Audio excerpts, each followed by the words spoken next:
Can you hear me? We are live streaming. I can hear you, Nawal. I can't hear Elaine. I'm here. Hear you now.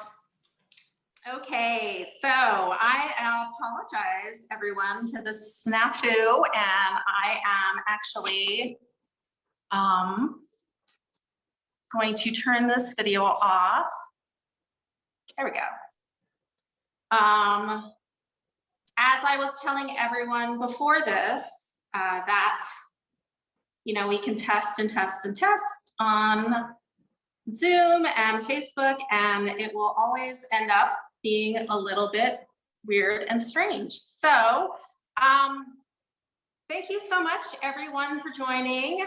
I am hoping that everything is cool right now and people can hear us. My name is Elaine Waterman, and I am the Executive Director of the Firehouse Art Center. And we are here on the Facebook live stream, and I'm talking with artist Salma Ahmad Caller and inverted syntax editor Nawal Nader-French. This talk will be recorded and available on Facebook as well as YouTube after this event. And before we get into it, I wanted to thank our patrons and donors, as well as the Scientific and Cultural Facilities District, the Longmont Downtown Development Authority, and the Longmont Creative District, and Colorado Creative Industries. Without your support, we wouldn't be able to have such cool and wonderful programming and have the opportunity to talk to artists all over the world. So I am so excited to be here today to have a conversation with Salma and Nawal. And I just wanted to read a little bit about my guests as an introduction to our audience. So Salma was born in Iraq to an Egyptian father and a British mother, and grew up in Nigeria and Saudi Arabia. She now lives in the UK. An artist, art historian, and writer who is a hybrid of cultures and faith, she is drawn to hybrid and ornamental forms and to how the body expresses itself in the mind to create an embodied image. She is particularly interested in the cross-cultural and in mixed race identities. Her work embraces collage, drawing, watercolor, photography, projection, installation, and sound.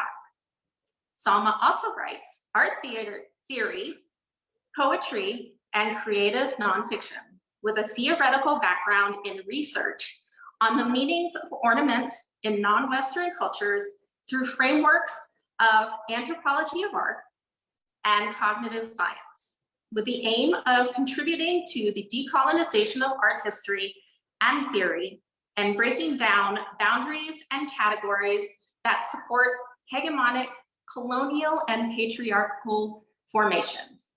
With a master's in art history and art theory, and a background in medicine and pharmacology, and several years teaching cross-cultural ways of seeing via non-Western artifacts at Pitt Rivers Museum in Oxford, she now works as an independent artist and teacher. And before we introduce Nawal, I just wanted to make sure, because she popped off,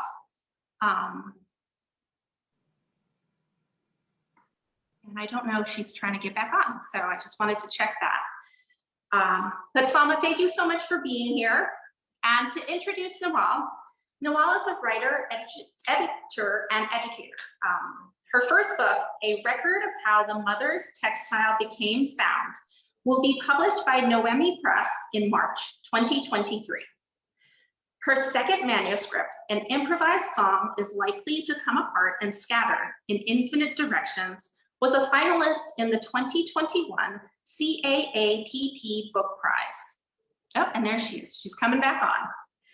And Autumn House Press Poetry Contest.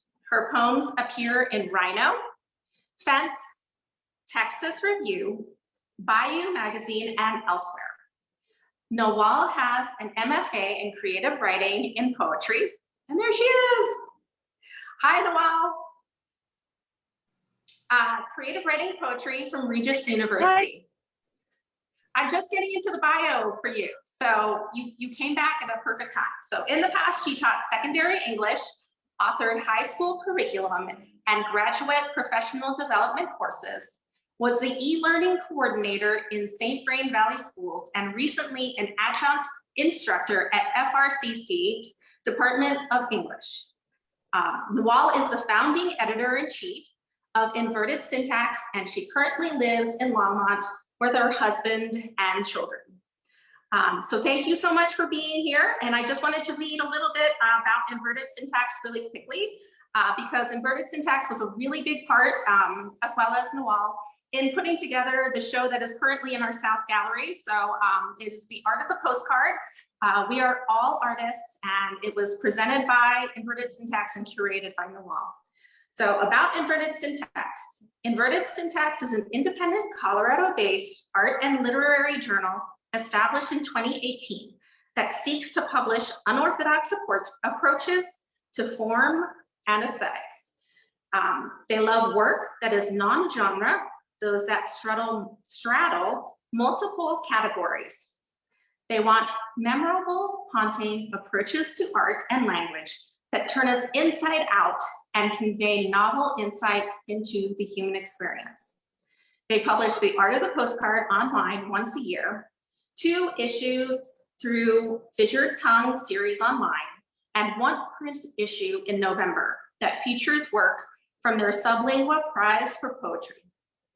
Inverted Syntax is a volunteer-based organization edited by Jessica Davis, Alyssa Hertz, Melanie Merle, Nawal Nader-French, Ginny Short, and Jessica Miranda. That was a lot of information. So hopefully you guys took notes, but I just wanted to start off with opening up to Salma to introduce her work and her process. So I am gonna leave it in your court, Salma. Thanks very much, Elaine, for your lovely introduction. And thank you very much to Nawal too for curating such an amazing show of beautiful postcards, and for inviting me to be part of that. So thank you very much. So I'm Salma Ahmad Caller, and I'm speaking to you from wet and windy UK. And we've had 3 storms in 3 days, and you might occasionally hear some kind of howling and wailing of wind in the background. But I'm really excited to be able to speak to you in what looks like very sunny Colorado about my postcard project and practice working with colonial postcards. And I thought I would start off trying to explain what a colonial postcard is, because certainly in 2019 or 2018, actually, I didn't really even know what one was until I was rummaging around a flea market called Spitalfields Market in London. And I found this postcard, and I'll hold that up so you can see it. So this was my very first find. And if you can't see, you might just be able to read there. It says, Egypt, a type of a Cairo lady, and the initials BB. And I was very excited when I found this and had the impression that this was an authentic historical document. And I then turned it over on the back, and you probably can't really read this writing, which is probably from the late 1800s or early 1920, perhaps, somewhere between that. But it says on the back, they look all right, but you can smell them as you pass. Keep all these, darling, as I want to use them when I get back. Cheers, my love. And this gave me quite a shock, the tone and talking about the fact that they smell. And I realized that this, postcard of this woman from Egypt, meant that there was a lot more going on. And I started my research from then to find out more about who these women were. And interestingly, I found this same woman on another postcard with a troupe of Egyptian dancers who actually went to a Chicago fair or World Fair, where they used to invite people of different colors and nations and ethnicities to kind of come and perform and be paraded and shown around. So I did actually find out that she was actually a real person, a performer.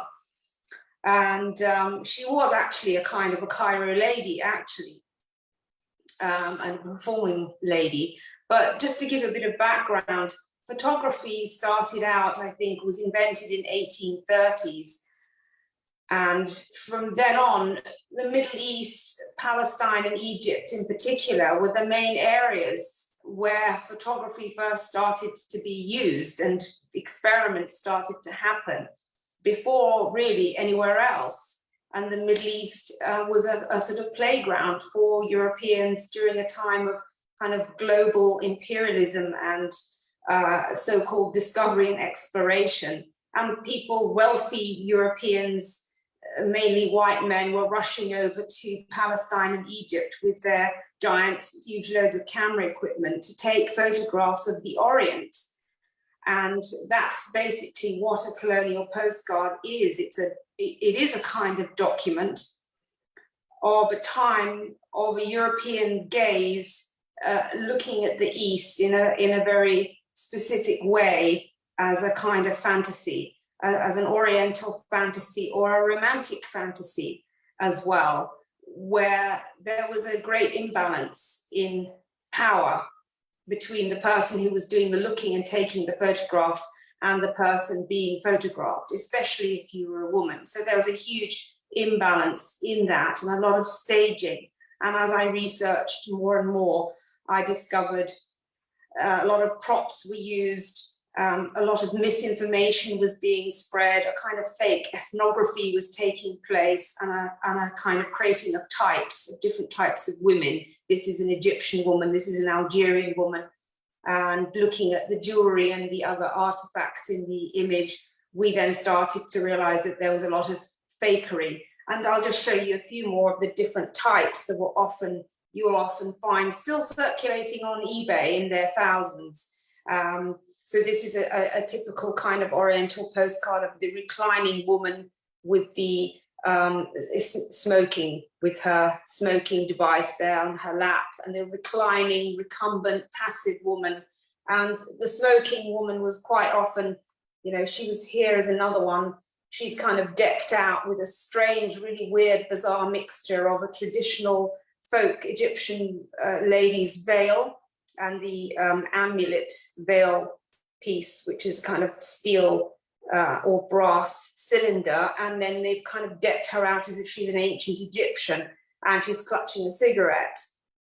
So, they used to create these really bizarre fantasies. And here is another one. I'm putting my fingers over it because it's quite obscene. She's been taken veiled with naked breasts, and someone has scrawled in the late 1800s some very obscene things in French. I had to get a French colleague of mine to help translate some of the messages that are written on them.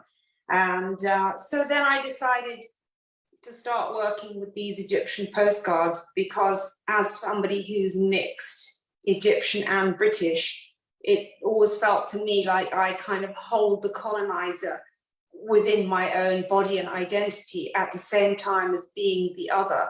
And that kind of conflict and feeling of duality was also manifest in my parents' relationship with each other, my Egyptian father and my English mother.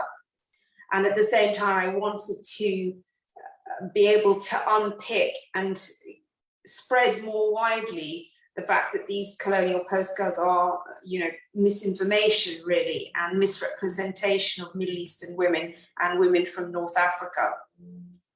And obviously this happened, much wider across Africa and Southeast Asia and India, etc. But obviously I tend to focus on Egypt.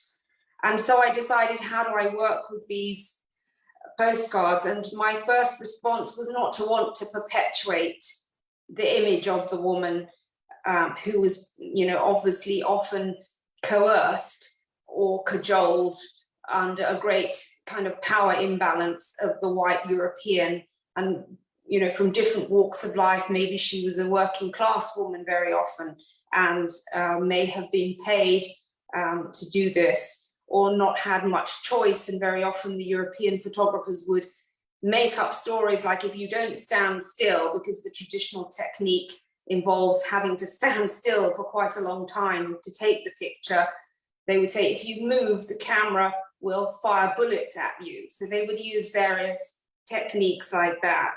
So I started using projection and casting different layers and textures over the top to take the kind of one-dimensional staged image and imbue it with layers of energies and other histories that are part of Egypt, like Islamic history or Ottoman history, and the presence of Christians, Jewish people, and multiple ethnicities, where these women actually really came from, in fact, and there wasn't just one kind of Egyptian woman. And this is a very well-known postcard that's come out in a lot of textbooks, and I'm trying not to show the full, because obviously, again, it's this idea of the veiled woman with naked breasts. So my interpretation of this was to use the goddess Hathor, which is a beautiful golden cow in ancient Egyptian mythology, and project, and you can just about see her face, and cast this goddess of love, fertility, and protection over the top. So I used this method of projection in my first phase. One other postcard that I've used a lot is this dance, and you can see she's standing in front of a fake painted background of a kind of Middle Eastern palace, maybe. And on my research, she's actually what's called the Ghawazi dancer, and the Ghawazi people were very marginalized in Egypt. They were often dancers, singers, performers, and they often actually spoke a different dialect, not Arabic, and they traveled through from India and Iran to eventually settle in Egypt and other areas. They were also fortune tellers and gypsies. And so they were kind of a marginalized ethnicity within Cairo at that time. And I've used other kind of ways of projecting over the top, using this skein of gold, which for me kind of points to my own blondness and my mother, and my own kind of presence as a colonizer almost in the frame. And you can just about see a glass perfume bottle belonging to my mother. So trying to insert complexities of identity in the different images. And then I think probably you'll be able to see, if you were able to go online, some of the postcards that I submitted to We Are All Artists, curated by Inverted Syntax by Nawal, where I actually cut out some pieces from the original range of images with projection. So one of the key images, one of the first ones of the set of 7, which actually are called 7 Cautionary Tales. I don't know if you can actually see this on my iPad. This is one of the first. Hold it up nice and close. So that's one of the postcards I sent, called On Fate. And you can see there it's a collage of the original postcard, which is actually quite interesting. It's always quite interesting to see what the original looked like. And this is actually a fortune teller in Cairo. And she has another staged painted background behind her. And she's holding her fortune teller's basket, which would contain various things for being able to predict people's fates. And very often women were shown with a water vessel. Wherever possible, a Middle Eastern woman is shown with a water vessel, which is slightly strange. But one of the techniques for telling fortunes was casting 7 cowrie shells. And that's why you can see in the projected image, I've cast seven cowries over the top of her, and she would cast those, and each formation of the cowrie shells would give you an idea about what your fate was, or point to some kind of significance for your future.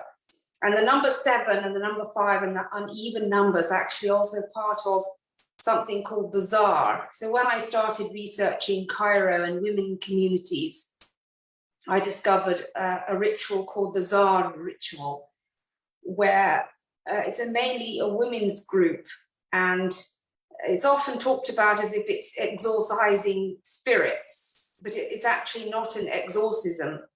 It's a kind of idea that if you're suffering extremes of anger or anguish or sadness or problems in the family, you would go to see this well-known woman in the lower classes. It's not something that the upper classes, the middle classes did. And she would help you discover which spirit had possessed you and was causing all these problems. And there are actually 7 different types of spirits, and they reflect the different types of people actually who might be in Egypt, like Ethiopian spirits called the Red Wind that might have infected you with various issues, or the Mamluk Ottomans, or the French, or the British, and depending on, you know, how you behaved listening to certain music, they'd identify which of the 7 types of spirits had infected you or had possessed you. And there wasn't an idea that you would get rid of this spirit or be exorcised, but that you had to reach some accommodation and live with it. There was no getting rid of it. And for me, this was a very powerful metaphor for myself as somebody who has multiple ethnicities and histories within them, that you have to make an accommodation with, and you can't get rid of them, as well as the multiple layers of histories in Egypt. And so I began to work with some of those layers and lights and energy kind of moving around. You can see in this one, you can see kind of she's a traditional Egyptian woman facing Nefertiti. And so by adding these kind of transformational layers, I wanted to reintroduce the fact that the colonial postcard women are really part of a very complex narrative. And so I've shown you the first one, Fate, and one of the second ones involves, yes, Elaine has it there. Yeah, and Salma, I just wanted to interject really quickly. Yes, please do. So these 7 postcards, and let's see if I can.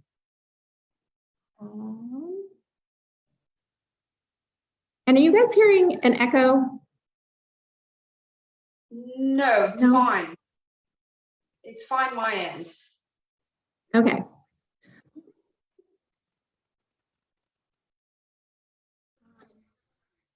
Okay, so sorry. The 7 postcards that are in the show, you had sent them in from Nawal's invitation, right? So this was something that Nawal reached out to you for inverted syntax for the art of the postcard? Yes, she did. And I guess I just wanted to ask really quickly, Nawal. I actually invited Salma to create postcards for the exhibit specifically. So this is like, it was really exciting when she said she would. Yeah, that was what I was going to ask, if you had seen her work previously with the postcards. Yes. Salma had been published with us in online, and she'd also been published, her writing had been published in print as well. But I can't remember if I was just scrolling Instagram and came across her about 2 years ago, Salma, was it? Has it been 2 years? Yes, I think it was about 3 years ago we met on Instagram, yeah. On Instagram, yes. And I was just obsessed with her work. I still am.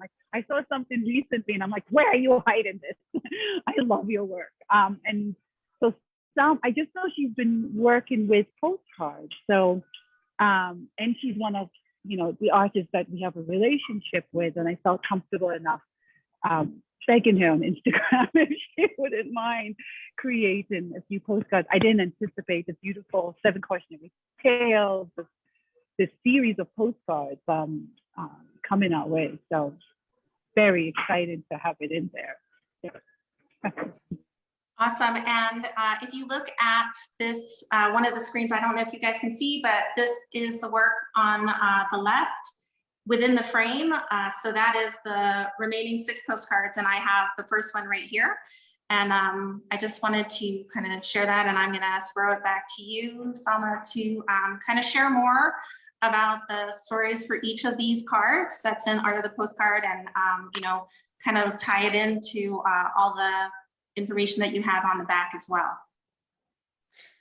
Yes, I mean, for me, making the 7 postcards for Nawal and for the We Are All Artists exhibition, it kind of happened very instinctively, and I took some of the photographs with the postcards that I had already projected on and started cutting them up and juxtaposing them with pieces of cutouts from magazines. And for example, this was, I think, was one of the first ones that came out. I don't know if you can see it there, make sure it's the right way. I could share a screen, but hopefully you can see that. So there's a kind of white woman, romanticized peasant lady from a painting. I think it was a pre-Raphaelite painting I saw in a magazine, with an Egyptian singer, a dark-skinned singer that I had projected light and energies over from, you know, previous work in 2019. And for me, when I just juxtaposed these 2 images of the woman, the white-skinned Western European woman holding the apple, she was somehow looking longingly. It occurred to me once I had cut them out and put them together that she was kind of looking longingly at this other.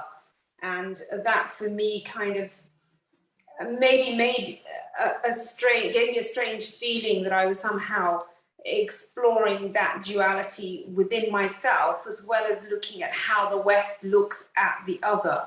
So I think they kind of, as a set of 7, they kind of turned out to have very multiple meanings. So whilst they're juxtaposing Eastern and Western in quotes, because obviously East and West is a kind of construction, they're also reflecting the dualities within me, and also some, you know, contradictions and hypocrisies about the way the West can look at women and the way that, you know, women are treated also in the East.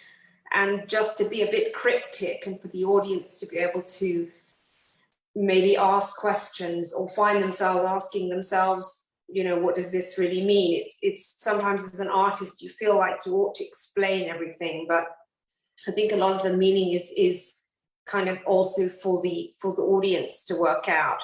So I created the 7 on fate, on dancing, on darkness, on longing, on desire, on sex, and on marriages, and each one has a specific kind of underlaying kind of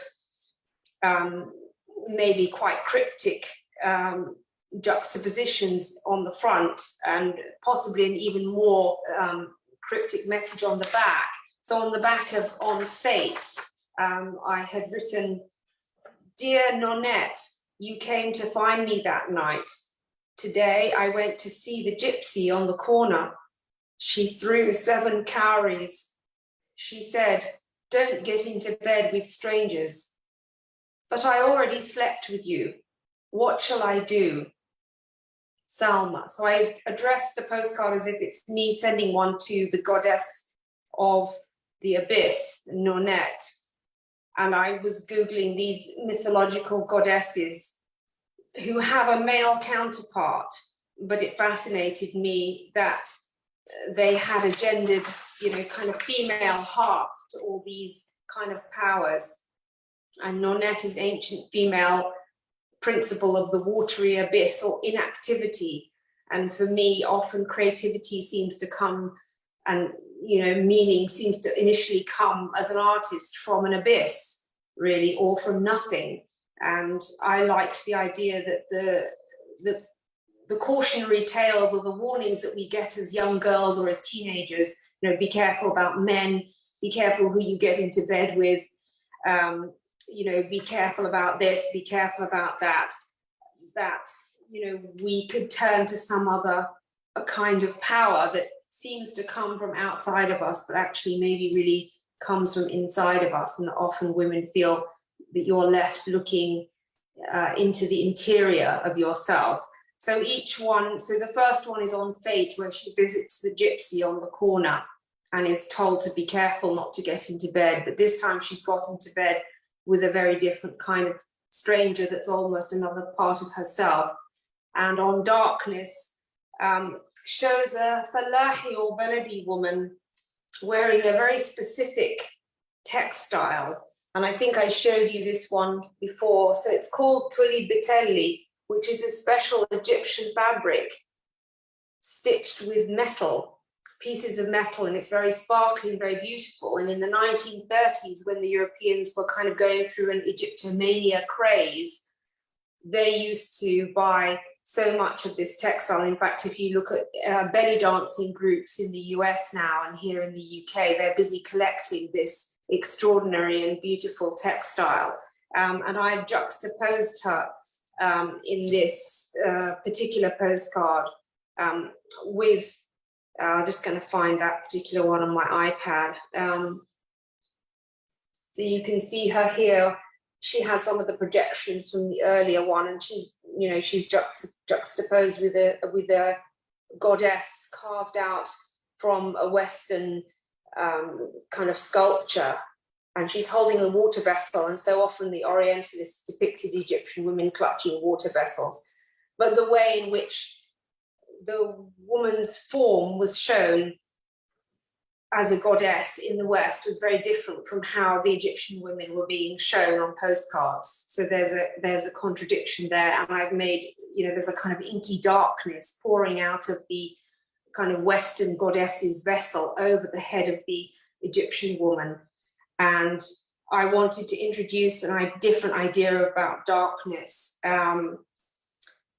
because actual images of Western women showing their bodies in the 19th century would have been considered pornographic, actually.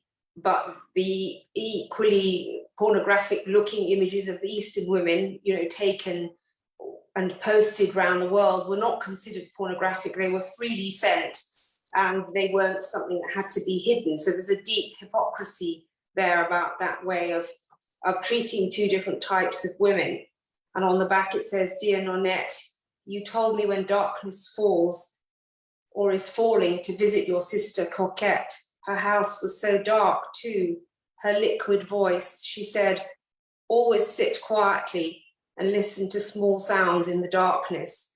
So I think it's up to the viewer to, I don't want to explain every single meaning, but there are multiple kind of interactions between what I've written on the back and what's shown on the front, and the kinds of things often women are told to sit and be quiet. Yet at the same time, we do sometimes need to turn inwards and listen to something else, to a different sound. So in one way, on the backs of each of the 7 postcards is something very personal that also reflects things about my own life and are quite biographical, versus the front of the postcard, which has some of those aspects, but actually is looking at more conceptually as well about colonialism and representation of the East versus the West. I don't know how much time we have, whether I should continue talking about the other set of 7. I'm not sure where we are on or whether we want to have some questions yet. We are at 2:36, so we still have some time to kind of, share your thoughts on these images. But I guess I just wanted to talk about, so these are the originals that are here in the gallery. Yeah. So as collage items, obviously, these items are adhered to the substrate, to the surface. And I kind of wanted to talk about the process. So when you put these images, do you plan it out, or do you kind of intuitively place them? Do they change and move, or is it kind of like what is it that you do, your process? So it's a mixture, and it is very intuitive and instinctive. I'm just trying to find the one. So for example, this one here, which I've called On Sex, but I don't know if you can see it there. So you can see the woman I spoke of earlier, the veiled woman shown with her breasts that I've hidden using the goddess Hathor. But then when I was flicking through a magazine, I found this image of a Western woman completely naked with a black mask on her face. And for me, there was like a visual analogy going on here of what's considered erotic in the West, being shown also in the, this was a model taken also around the same time that the colonial postcards were being made, of a woman completely naked, but with her face covered. And again, we have the Egyptian woman here, in the original postcard, also, so those kind of things as I'm leafing through. So I have the postcard in one hand and I'm looking through magazines for imagery that jump out at me, that give me some kind of dialogue, east-west oppositions, juxtapositions, contradictions, visual analogies and shapes and colors. And that's kind of how I work. So I don't necessarily know what something means exactly as I'm making it. So that's an example of how that one came out, because it really struck me how the woman was being shown in almost exactly the same way as the Muslim woman was. And what does that mean? Why did the Orientalist Western male gaze want to show, even here in the West, a naked woman with her face covered, and we have that issue, right, of being objectified, and what does that really mean? And then with this one, again, it was something visual about, oops, sorry, bounced out there. So hopefully you can see these fairly okay. You can see that there's a postcard. I'll show you the separate postcard, and you can see there's a leopard, or I think it's a leopard eating a lamb. And I'm not sure, that just kind of jumped out at me, because when you look at the postcard, there was something leopardy and about what she was wearing, or how they've recolored or touched up this postcard. And they've presented an Egyptian woman, again, wearing this traditional metallic embroidered cloth that the Westerners were so besotted with. And they've kind of portrayed her in a very demure kind of way that's also kind of exotic. And very often there was this juxtaposition of exotic and primitive, and the idea of a kind of primitive urge that apparently Middle Eastern women have, that English women or European women didn't have, of the animal and the uncontrollable, erotic, devouring the innocent kind of and vulnerable kind of white lamb. But there's also religious things going on there. And so for me, that kind of worked as an image. And that's kind of the process. Something will start out being something that just looks similar in texture or color, but also has a kind of power when you put them together, and starts making you think, well, why did I put those two things together? Does that make sense? And or is it opening out a range of questions and problems, and showing me something that I hadn't actually thought about? So hopefully that answers your question. I mean, it's a bit like, artists work instinctivly to create work, and then they have to explain it afterwards often. What does that mean? But yeah, it's a mixture of deeply personal things as well, I think, that you don't often talk about. And I think that's for someone from the outside to come and say, knowing about my life, they might have something different to say about the meanings, as opposed to what I say that I'm, creating. Yeah, definitely. And I mean, with something that is, collaged, I think that when the viewer looks at it, they can, they might be able to take what you mean, but they also project a lot of their own meaning onto it, because it is such you know, a layered and abstract kind of form where a lot of things, you know, are on the surface, but there could be deeper meanings within.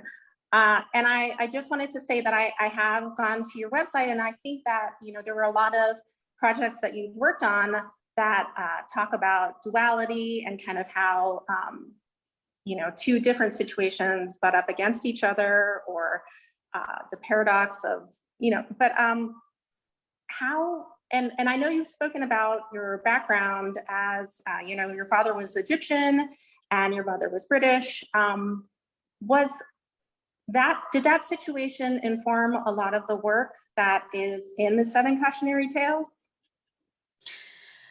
Yes, I think it did. I think very much my work is biographical, autobiographical. Even when I'm trying to make it not be, it ends up being. And that kind of duality and conflict, you could say, that was from the beginning between two cultures and between my parents and between the history. So the colonial history of the British presence in Egypt was a sore point, or on a very present point throughout my life since I was very young. And but also my father was very religious, and I was brought up very strictly, and I used to cover and wear full hijab for a long time. And so for me, I'm very aware of two perspectives for women. So on the one hand, you're trying to decolonize an image, and at the same time, as a Middle Eastern woman or a mixed Middle Eastern woman, you're dealing with issues about patriarchy and other kinds of forms of control over women.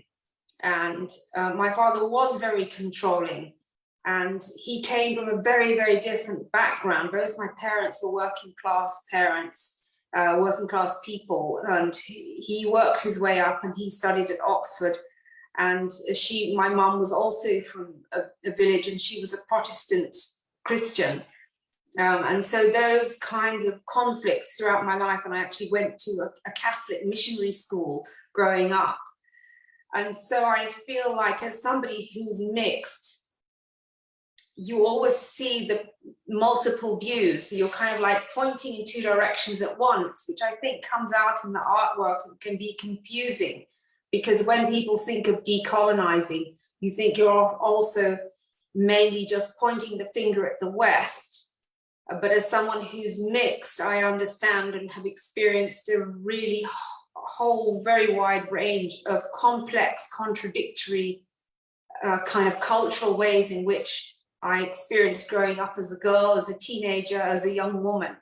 And there's always that tension, I think, in the works, even if I'm not really aware of it, I think. So nothing is black or white or straightforward as saying that it's just about decolonizing.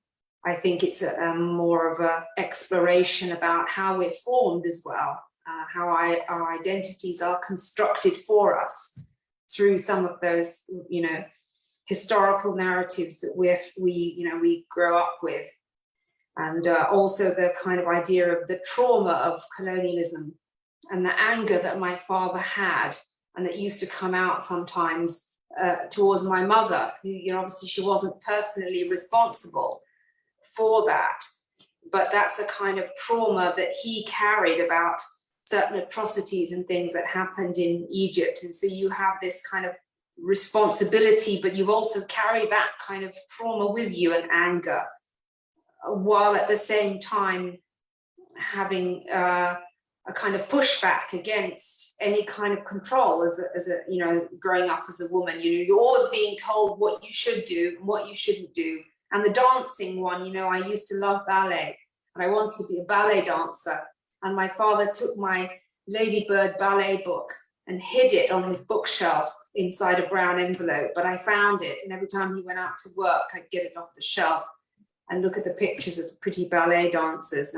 But in the Middle East also, you know, it's very, you know, especially the Ghawazi dancers, they were considered dirty and low and, you know, not kind of moral. And, the conservative Egyptian society frowned on them and their activities. And they were eventually moved out of Cairo and up the river because they weren't considered, they were considered morally reprehensible. Even though obviously it was a beautiful tradition of dancing and influenced Egyptian dance today. So these are the kinds of things that I think I'm always thinking about anyway when I'm making work, and how to communicate those, but also it is feelings and instincts that you're working with. Definitely. And I do encourage everyone that is watching, to go check out Salma's website, and I will put them on the links in the back end so that you can check them out. And, looking through these cards that were created, and this is the one that I have in my hand and the other ones are on the wall, working with postcards and working with this small format, as far as an artist, would you rather see these cards, because this was obviously mailed, would you rather see them in the hands of people that received the mail or presented, on the wall of a gallery? Like, what is your kind of feeling on that presentation, and on the canvas? It actually is a postcard that was physically went through the mail. I think that's an interesting question, and I think that the postcard itself lends itself to being accessible, and it was accessible kind of little piece of art.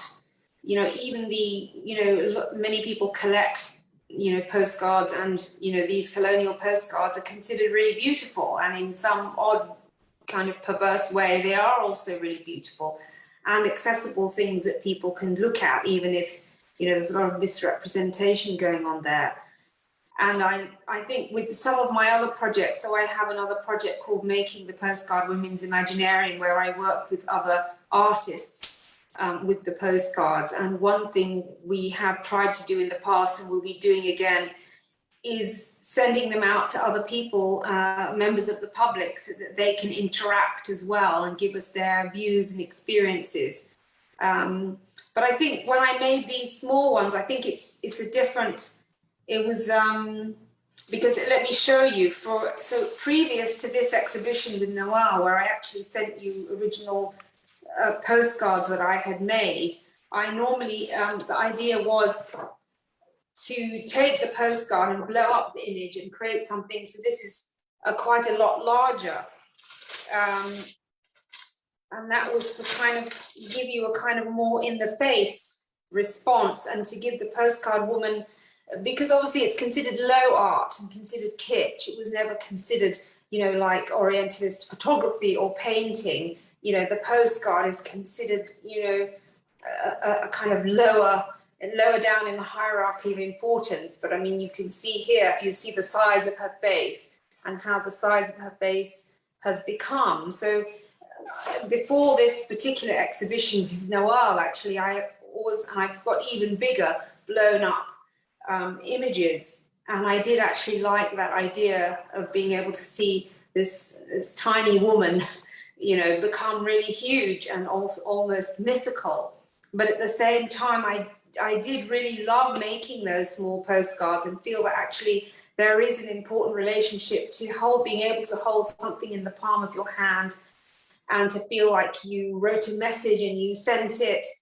And there's something very personal and very intimate about a small piece of artwork that's sent also as a almost like a letter between people, and and sent around from one place in the world to another. I think that's quite powerful, the fact that it makes these huge journeys across time. Like the original colonial postcard was sent from Egypt or Tunisia or Algeria all the way to France and Europe, and there's like they were epic distances for that time. And for me, now I sent my postcard and I can see it there in Colorado being looked at, and I think it's accessible for people. I think people feel more able to pick it up or get close to it and want to communicate with it. So I think funnily enough, even though it's so small, I think it's a very powerful way of making art.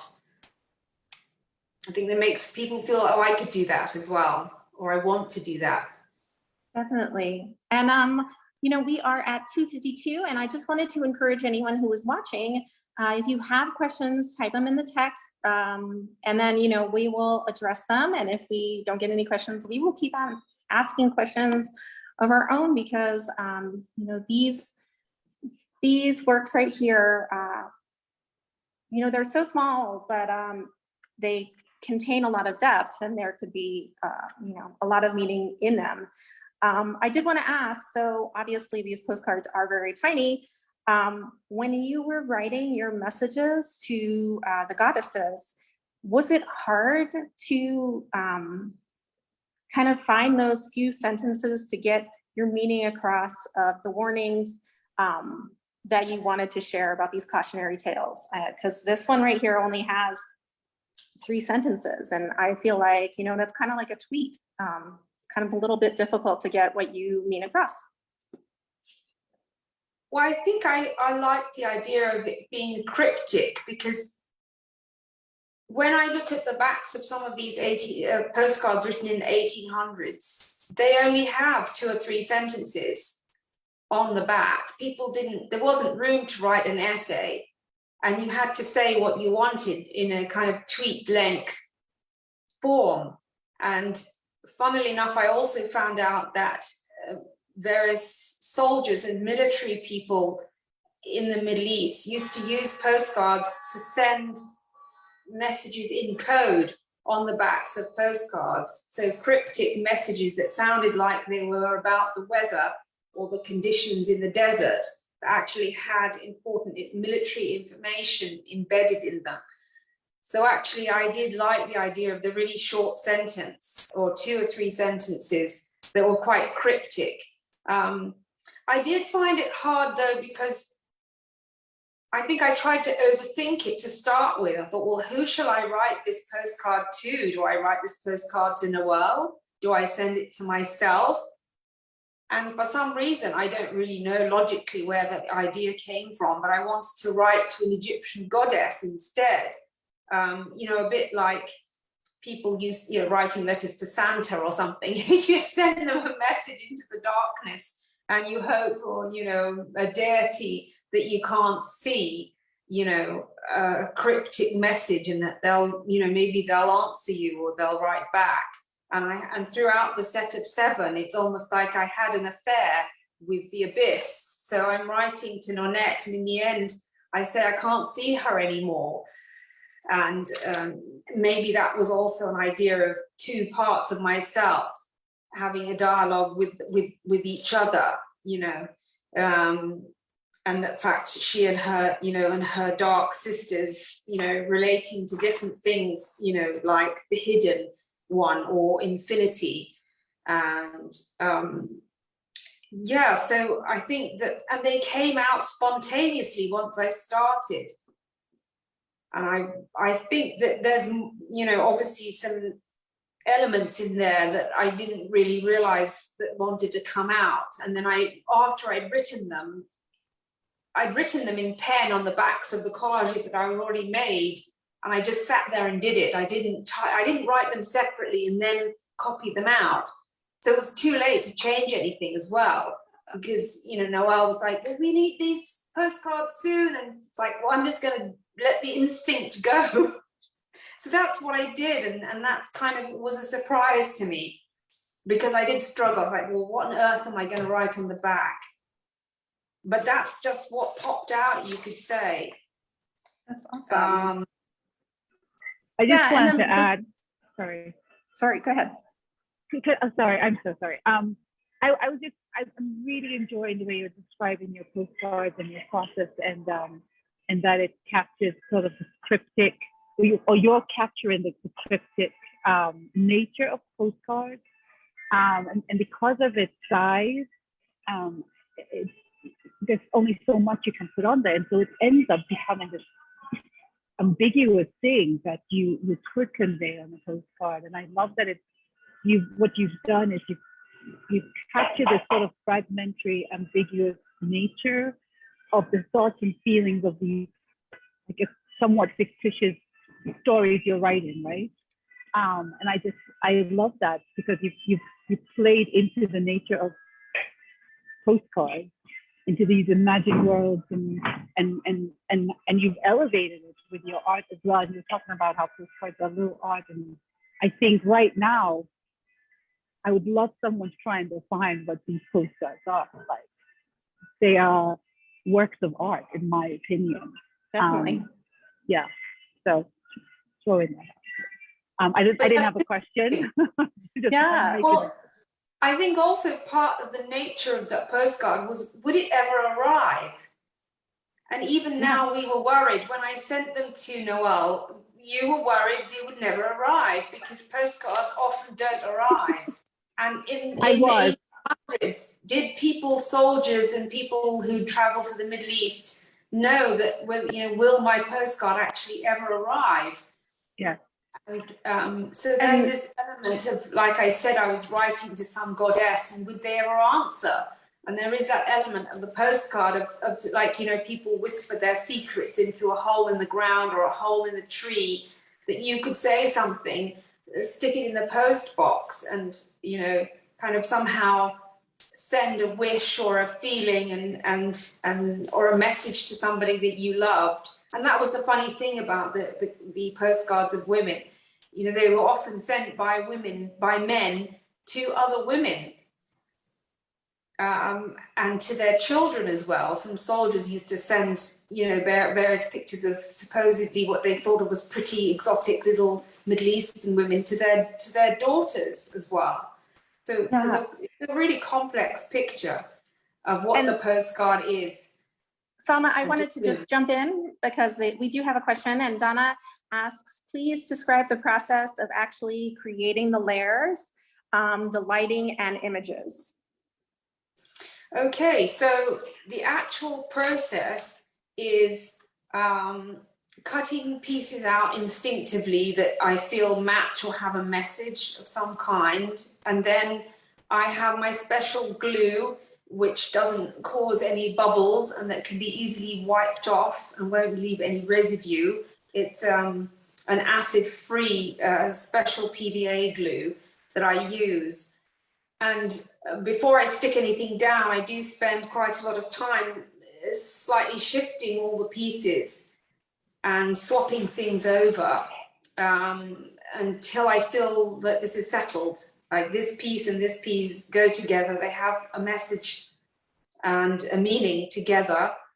And then I stick them down and flatten them. So before I go on to the next phase, everything has to be pressed for a few hours till the glue is dry and everything is smooth. And then I'll go about adding, maybe I'll get a pencil and I'll do some adding of some drawing or some textures and lines or writing. And I may then also add ink. Yeah, so you can see some really dark ink on that one. And I just sometimes just let the ink bleed, whether it's Indian ink or I use several types of Japanese inks and some Russian watercolors and things that I will use as well. And then they have to dry. I use a gold dust.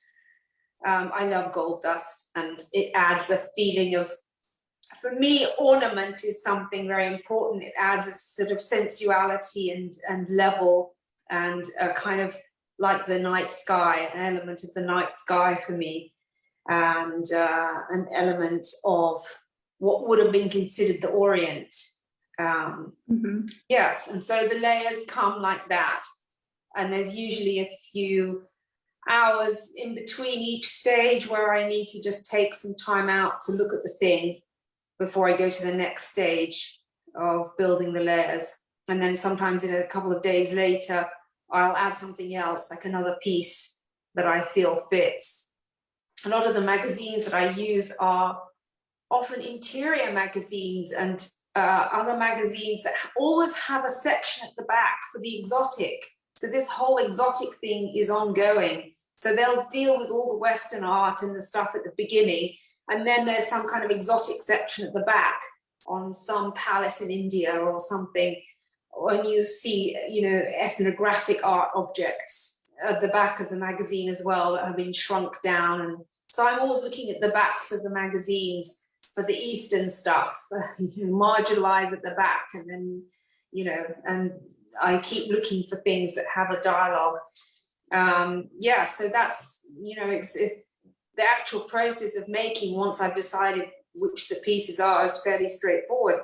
You know, arrange them so that they have a sort of either harmony or disharmony.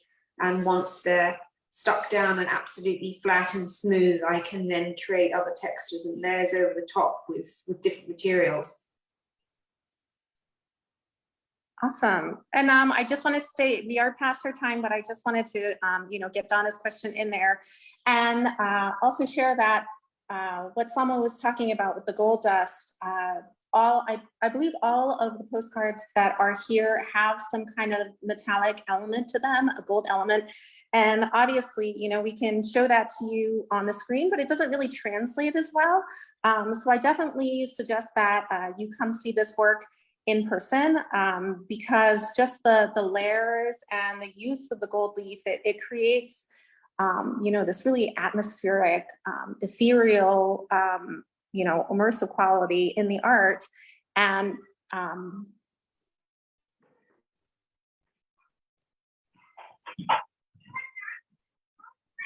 sorry, that you should experience in person. So just to close, I wanted to say, first give Salma and Nawal a chance if you wanted to share anything else with our audience.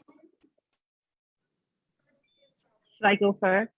So Salma has the last. Okay. I keep ringing a bell in here. Sorry. I just want to thank you both very much, Elaine, for giving Inverted Syntax a chance to curate and exhibit there, and then Salma for responding with this incredible collection. And for me, it was the combination of the writing on the back with the art that just blows me away. And at Firehouse Art Center, we've made copies of the back, and we propped it up so you won't be missing. So you will see the artwork, but you'll also be able to read what's on the back of every single one of the postcards. And I can't even thank you enough, Salma. This entire time I've been thinking, when is she going to host a workshop? Because I want to learn more about how you're doing this. And thank you. We'll be in touch. Well, thank you for having me. Yeah. You know, I love it every time we collaborate with something. And thank you so much for having me on here and inviting me to be part of the exhibition. I wish I could fly over and actually see it, but it looks fantastic as an overall exhibition, actually. So congratulations to you both. And thank you for everyone for turning up to listen. Do you think you will continue creating your own postcards now? Like, do you think you will create, might become a bigger sort of, because this is the first time you've done your own postcards with writing, right? Yes. Yes. On the reverse side. Of course, it's just, this is an art piece, but you created it. Do you think you'll continue? I will, because what I actually thought of after I did the 7 to send to you was actually doing a kind of mosaic of many, you know, a one piece, but made up of many postcards, actually. So maybe that's next on the cards.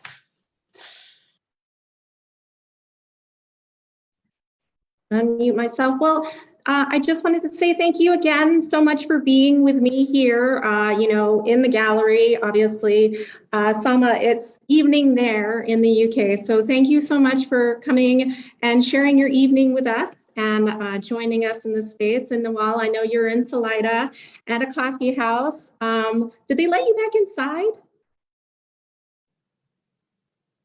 Oh, you're still muted. Nawal, you're muted. We can't hear you. Sorry. No, I went from the first one to this one. The first one, it was just Wi-Fi was being sketchy and it was cold outside, getting cool outside. So I went with my laptop in my hand, open, just running down the street to the next coffee house. Well, thank you. Thank you so much for joining us from the coffee house. And as I said before, if you'd like to see what Salma is working on, as well as her past works, please visit her website at www.salmaahmadcaller.com. And please come down to see the Art of the Postcard in the South Gallery at the Firehouse. We're at the corner of 4th and Kaufman. The exhibit will be up until March 6th. We are actually going to have another event next Sunday, which is an in-person collage workshop with Andrea Rexilius. So we will be in-house making collage postcards here. It is something that you need to register for because there is limited space. And if you wanted to, check in on what Inverted Syntax is doing, their website is invertedsyntax.com, and you can see that. And also visit Nawal's website at nawalnader.com. So once again, thank you so much for honoring us with your presence. Thank you everyone who watched. If you have any questions, go ahead and put it in the comments and I can send it to either Salma or Nawal, and we can get that answered and share it. And I did want to say this is on Facebook live stream, but we are recording it and we will be sharing it to YouTube as well. And thank you so much, and go enjoy your Sunday afternoon or your Sunday evening. Off to bed. Yeah. Yeah. So thank you guys. Thank you very much. I'm going to hop off live stream and we can stick around and Okay. bye everyone.